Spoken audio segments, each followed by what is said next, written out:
প্রিয় দর্শক ও শ্রোতা, অনুষ্ঠানের শুরুতেই জানিয়ে দিচ্ছি আমাদের আজকের আয়োজনমালা। আজকে থাকছে প্রচ্ছদপট, মলাটের ভেতরে এবং গানওয়ালা। শুরুতেই যথারীতি প্রচ্ছদপট। আমাদের আজকের প্রচ্ছদপটের বিষয় একটি প্রশ্ন। এই প্রশ্ন ঘুরে ফিরেই এসছে, কবিতা কি কাজে লাগে? আর আমরা এই প্রশ্নটা তুলব কবিদের নিয়ে একটা আড্ডার ভেতর দিয়ে।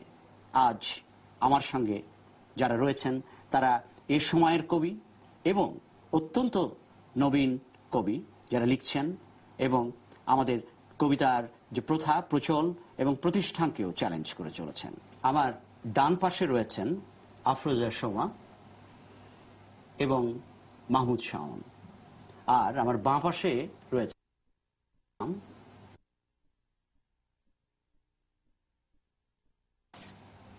তো আমরা আড্ডায় প্রবেশ করি এইভাবে। এই প্রশ্নটা কি যে কবিতা কি কাজে লাগে, এবং এটা একটা মজার ব্যাপার ঘটেছে যে আমার এক বন্ধুকে একজন সাংবাদিক সাম্প্রতিক সময়ে প্রশ্নটা জিজ্ঞেস করেছে। আমার বন্ধু কবিতা লিখে, তো কবিতা কি কাজে লাগে?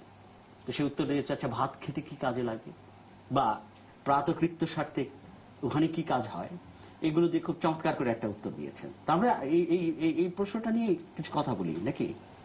তো একটা বিষয় কিন্তু লক্ষণীয় যে বিজ্ঞান এবং ধর্ম মানুষকে যেভাবে প্রভাবিত করতে পেরেছে, কবিতা হয়তো সেইভাবে মানুষকে প্রভাবিত করতে পারেনি। আর কবিতা আমাদের কি কাজে লাগে, অর্থাৎ বিশ্ব ব্রহ্মাণ্ডের সমস্ত প্রাণীকুলের স্বার্থে কি কাজে লাগে, এটা একটা বৃহত্তর বিষয়। আমি ওই দিকে যাব না, বরং কবিতা আমার কি কাজে লাগে সেই কথাটা আমি বরং সেই অনুভূতিটা বলতে পারলে মানে বেশি ভালো হয়। বটে। আচ্ছা, সেটা হচ্ছে যে এই যে আমি একজন ব্যক্তি, আমার এই আমির ভিতরে অসংখ্য আমি প্রতিদিন প্রতিনিয়ত জন্ম নিচ্ছে, বেড়ে উঠছে, হাসছে, খেলছে। তারপরে তারা বিভিন্ন হতাশার মুখোমুখি হচ্ছে, বিভিন্ন জীবন জিজ্ঞাসার মুখোমুখি হচ্ছে। আমি কবিতায় তাদেরই চিত্রনাট্যটা লিখি। তাই? হ্যাঁ, আমি তাদের জীবনীটাই লিখি। আচ্ছা, এবং একজন কবি কথাটা বলেছিলেন যে একজন কবি বলেছেন যে কবিতা হচ্ছে আসলে একজন কবির প্রকৃত আত্মজীবনী, বাদবাকি সবই কেবলই পাদটিকা। সুন্দর। তারপরে কথার সঙ্গে মিল আছে। এবং আরেকটা জিনিস লক্ষ্য করি যে আপনি দাঁড়াচ্ছেন কিন্তু আরেক দলের বিরুদ্ধে। এটা আমার ভালো লাগছে যে দাঁড়াচ্ছেন যে 30-এর যে কবিরা একসময় টি.এস. এলিয়টকে খুব খুব বরণ করেছিলেন, এবং 30-এর কবিদের টি.এস. এলিয়টের যে তত্ত্ব, সেই তত্ত্ব শুধু কবিতা না, তার যে তত্ত্ব তারও একটা প্রভাব তাদের উপর পড়েছে। টি.এস. এলিয়ট মনে করেন যে কবিতা হচ্ছে উচ্ছ্বসিত আবেগ থেকে পালিয়ে যাওয়া, এবং নিজের কাছ থেকে নিজে পালিয়ে যাওয়ার নাম হচ্ছে কবিতা। নিজ, এই যে আমি, এই আমার কাছে, কিন্তু আমি কিন্তু তার সঙ্গে একমত না। আমার কাছ থেকে পালানোর জন্য কি সবসময়? সেটি তো না আসলে। যে আপনার অবস্থানের সঙ্গে আমাদের আগের কবিদের যে অবস্থান, বিশেষ করে 30-ই আধুনিকতাবাদের একটা বড় প্রভাব কিন্তু আমাদের বাংলা কবিতার উপর পড়েছে, এবং তার ঘোরটা কিন্তু এখনো শেষ হয়নি। ঘুরে ফিরে এখনো আমরা ইউরোপ প্রভাবিত ওই সব কবিদের কাছে যাই। আমরা বলতে বোঝাচ্ছি যারা যান তারা, সেই কবিরা। সেই জায়গা থেকে আপনার তো অবস্থানের একটা পার্থক্য আমি দেখছি। আচ্ছা, ধন্যবাদ। তো আরেকটা বিষয় আমি এর সাথে মানে লক্ষ্য করেছি, সেটা হচ্ছে যে কবিতা আমাকে শুদ্ধ চিন্তা করতে শেখায় আসলে, এবং শুদ্ধ চিন্তাটা এই অর্থে যে শুদ্ধ মানুষ হওয়ার চিন্তা। আচ্ছা, যেমন এই যে শক্তি চট্টোপাধ্যায়ের একটি কবিতার লাইন আমাকে সবসময় তাড়া করে, যে মানুষ বড় কাঁদছে, তুমি মানুষ হয়ে মানুষের পাশে দাঁড়াও। এই যে মানুষ হয়ে মানুষের পাশে দাঁড়ানো, আমরা তো কেউ সত্যিকার অর্থে সম্পূর্ণ মানুষ নই।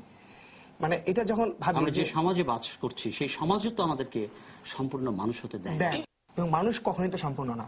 তো এবং কবিও কখনো সম্পূর্ণ না। এবং কবি নাকি, আরেকজন কবি বলছেন যে একজন কবি হয় কবিতা অসম্পূর্ণ রাখেন, নয় তিনি তা বর্জন করেন। তার মানে হচ্ছে তিনি কবিতা লিখে চলেছেন একটি কবিতায়, এবং সেই কবিতা কখনো সম্পূর্ণ হয়নি। তিনি হয় বর্জন করেন, আর না হয় কবিতা অসম্পূর্ণই থেকে যায়। এই অর্থে যে তিনি লিখেই চলেছেন, সেই কারণে কবিতা সম্পূর্ণ হলে তো আর লেখার কোনো ব্যাপারই নেই, নাকি? কি মনে হয়? হ্যাঁ, আসর ভাই, আসলে শাওন যেটা বললো যে কবিতার অনেকগুলো কাজের কথা বললো, কিন্তু ব্যক্তিগতভাবে আমি যেটা মনে করি, কবিতার কাজ বলতে এখানে আমরা দুইটা দিক বলতে পারি। একটা হচ্ছে আমার বস্তুগত কি কাজ করে, একটা হচ্ছে আমার অবস্তুগত কি কাজ করে, তাই না? এখন বস্তুগত কাজের আমরা আসলে কিছুক্ষণ আগেও কথা বলছিলাম, তো আমাদের এক বন্ধু মানুষ সিনিয়র, তিনি বলছিলেন যে আসলে কবিতা কি আমার ভাত খেলে যেরকম পেট ভরে, কবিতা কি অমন কিছু? কিংবা আমি যেমন প্রাত্যহিক কাজকর্মগুলো করি, কবিতা কি আসলে অমন কিছু? প্রশ্ন তো বটেই। আমার বস্তুগত বিষয়টা কবিতা কি আসলে অমন কিছু পূরণ আমার করে? তো সেই ক্ষেত্রে আমি বলবো না, কবিতা কখনোই ভাত না, কবিতা কখনোই আমার কাপড় না। তো কবিতা কি, কেন কবিতার জন্য সারা বিশ্বব্যাপী সেই কালিদাস বা তার আগের যে মানে আমরা বিভিন্ন সভ্যতার কথা যদি ধরি, সব সভ্যতায় কিন্তু কিছু কবি ছিল, আবার কিছু কিছু সভ্যতায় বলা সে হয়েছে পৃথিবীর প্রাচীনতম শিল্প হচ্ছে কবিতা। কবিতা কবিতা দিয়ে শুরু হয়েছে। কিন্তু মজার- শুরুতেই শব্দ ছিল, এরকম যেমন কেউ কেউ শব্দ ব্রহ্মবাদীরা বলেন, এটাও বলেন যে শুরুতে কবিতাও ছিল। তো এবং আসলে- অনেকে বলেন ঈশ্বর নিজেই কবি, যারা ঈশ্বরে বিশ্বাস করেন তারা বলেন যে ঈশ্বর হচ্ছেন কবি যার। এবং আমাদের আবু হেনা মুস্তাফা কামালের একটা চমৎকার কবিতা ছিল যে ঈশ্বর আপনি কবি, তাই আপনার হাত, এবং আপনি চিত্রশিল্পীও, আপনার হাত সূর্যাস্ত আঁকে। তো আমি যেটা বলছিলাম যে আমার বস্তুগত কি কাজ করে, সেই বস্তুগত জায়গা থেকে আমি কিন্তু এই জায়গাটার আমার মনে হয় একটা স্পষ্ট বিরোধিতা আছে। কিন্তু আমি যে অবস্তুগত জায়গাটার কথা বলছি, আচ্ছা। যেখান থেকে কবিতা এসে আমি পার্সোনালি, কবিতা আমাকে খনন করে, কবিতা আমাকে বিন্যস্ত করে এবং কবিতা আমাকে ছড়িয়ে দেয়। আচ্ছা, এই যে একটা কাজ, এখানে কিন্তু আরো একটা গভীর প্রশ্ন উঠে আসে যে কবিতা কি, বা কবিতা আসলে আমরা এখানে শিল্পের একটা মানে একটা ফর্ম হিসেবে দেখলাম, যে শিল্পের একটা ফর্ম। তো শিল্প কি শুধু শিল্পের জন্য শিল্প, নাকি জীবনের জন্য শিল্প? এই বড় জিজ্ঞাসাটা কিন্তু এখানে চলে আসে। আরেকটু যুক্ত করলে কার জীবনের জন্য শিল্প, এখানে- সেটিও আরেকটি প্রশ্ন। হ্যাঁ, যেমন আসলে আমার কাছে যেটা মনে হয়, যখন আমি লিখি, যেমন আমি কিন্তু অনেকগুলো বলতে না পারা কথা, অনেকগুলো বলতে না পারা দুঃখ, এই যে আমি ভাগ হয়ে যাই, বিভক্ত হয়ে যাই, দ্বিধা বিভক্ত আমি কি করি কি, একটা কবিতার টেবিলে বসে যখন আমি লিখি, তখন চেষ্টা করি আমাকে জোড়া দিতে, বা যে জায়গাটা আমি পছন্দ করি না, আমি চাই যে না এই সময় অমন হবে না। কেন সে বাস্তব জীবনে এমন? সে তো মনে করে না আমাকে সার্চ করতে হবে, তাহলে কেন সে তার বাস্তব জীবনে প্র্যাকটিসটা করছে? এই যে এটির মধ্যে আমার একটা দ্বন্দ্ব, দুঃখটা, দ্বন্দ্বটা এবং আমাকে ছাড়িয়ে যাবার যে চেষ্টাটা, সে আমাকে তাই করে দিচ্ছে। তাহলে আলটিমেটলি কি করছে কবিতা? আমার অভ্যন্তরকে, আমার যে চুল আঁচড়ানো নিপাট ভাঁজকে সে অন্তর থেকে উৎসাহ যোগাচ্ছে, অন্তর থেকে আমাকে গুছিয়ে দিচ্ছে। এখানে বস্তুগত এবং অবস্তুগত মিলের মধ্যে একটা ব্রিজ, একটা সাঁকো, আমি মনে করি। আচ্ছা, এটা চমৎকার বলেছেন। এবং আমার একজন কবির কথা মনে পড়ছে, কবির নাম হচ্ছে মার্ক স্ট্র্যান্ড।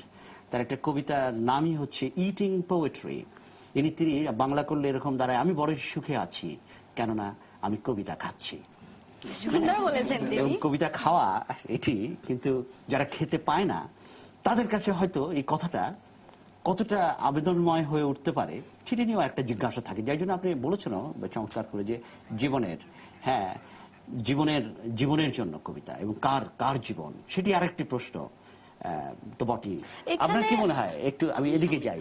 কবিতা কাজে লাগানোর ব্যাপারটা যদি আসি, অবশ্যই সেটা হচ্ছে দুইটা ভাগে আমি বিভক্ত করে নিয়েছি। সেটা একটা হচ্ছে কবিতা নির্মাণের ব্যাপার, আর একটা হচ্ছে অনুভূতির ব্যাপার। এবং যে ক্ষেত্রে আমি সবচেয়ে বেশি জোর দিই যে কবিতা হচ্ছে অনুভূতির একটা ব্যাপার।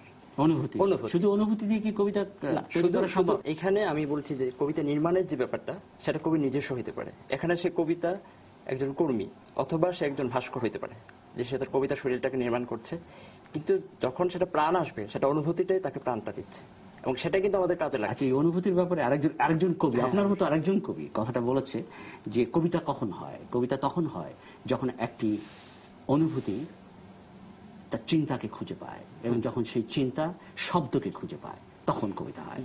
এবং কবিতা নিয়ে যে কোনো বক্তব্য চূড়ান্ত দৃষ্টান্ত তো অসম্পূর্ণ তো বটেই, এই জন্য আমরা কথা বলছি, আরো চলবে কথা। এই জন্য আমি অনুভূতিটাকে সবসময় প্রায়োরিটি দিই, যে একটা কবিতা পড়লাম। এই যে অনুভূতির কথা আপনি বলছেন, এই জায়গায় আপনারা নবীন হিসেবে যে অনুভূতির কথাটা বলছেন, এই অনুভূতির কথা কিন্তু রবীন্দ্রনাথও বলেছেন, হৃদয়বাদী তিনি। হ্যাঁ, হৃদয় এবং হৃদয়ের অনুভূতি, আবেগ, এগুলো দিয়েই কবিতা হয়। তো শুধু এগুলো কি, নাকি এখানে অনুভূতিটা আসলে কি শুধু হৃদয়ের সাথে অনুভূতিটা আমি ঠিক একসঙ্গে করছি না। হৃদয় একটা অনুষঙ্গ, অনুভূতির একটা অনুষঙ্গ হইতে পারে, কিন্তু আমি যখন অনুভূতিটা ব্যাপক আকারে নিব, সেখানে আমার সৃষ্টির একটা ব্যাপার আছে, সৃষ্টির ব্যাপারটা আছে। এই সৃষ্টিটা কিন্তু সামগ্রিক, সবকিছু মিলে একটা সৃষ্টি। এখানে কিন্তু আবার বিনাশের কথাটাও আসতে পারে সৃষ্টির একটা সাথে। আমি মনে করি যে বিনাশটাও, ক্ষয়টাও একটা সৃষ্টির একটা অংশ।